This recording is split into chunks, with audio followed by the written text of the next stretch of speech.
nos preparou o manjar que nos comprou e agora nos convida a cear com celestial maná que de graça Deus te dá. Vem faminto tua alma saciar. Vem cear, o mestre chama, vem cear. Mesmo hoje tu te pode saciar. Poucos pães multiplicou, água em vinho transformou. Vem faminto a Jesus, vem cear. Eis discípulos a voltar, sem os peixes apanhar, mas Jesus os manda outra vez partir. Ao tornar a praia então, vem no fogo peixe e pão, de Jesus que os convida a ceia vir. Vem cear, o mestre chama, vem cear.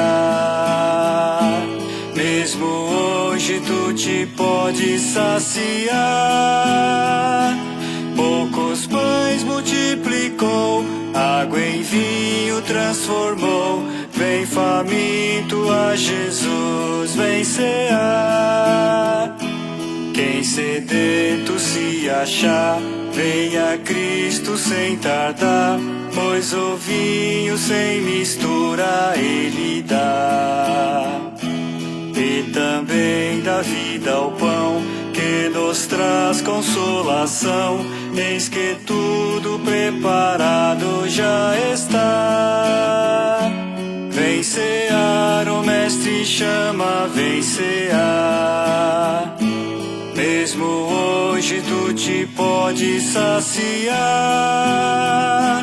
Poucos pães multiplicou, água em vinho transformou. Vem faminto a Jesus, vem cear.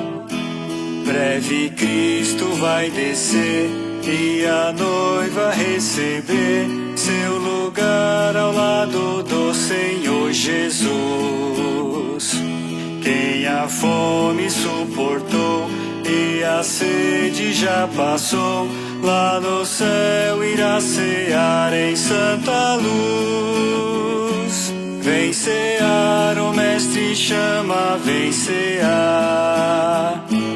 Mesmo hoje tu te pode saciar. Poucos pães multiplicou, água em vinho transformou. Vem faminto a Jesus, vem cear.